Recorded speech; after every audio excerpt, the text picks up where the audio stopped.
The state of Alabama executing death row inmate Kenneth Smith overnight, marking the first time in U.S. history nitrogen gas was used to carry out capital punishment. Smith was pronounced deceased by physicians at 8:25 p.m. Central Standard Time. The Supreme Court had denied an appeal in a 6-3 decision, with the liberal justices dissenting.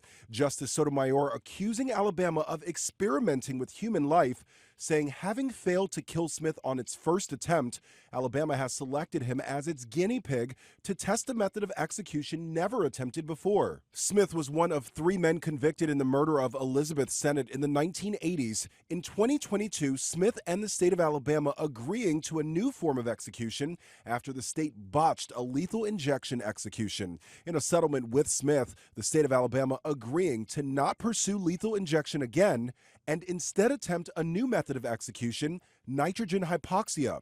Smith only eating some of his final meal. His last words were, "Tonight, Alabama causes humanity to take a step backwards. I'm leaving with love, peace, and light." Nitrogen hypoxia has been controversial, with advocates noting that a version of the method has been used in some assisted suicides in Europe.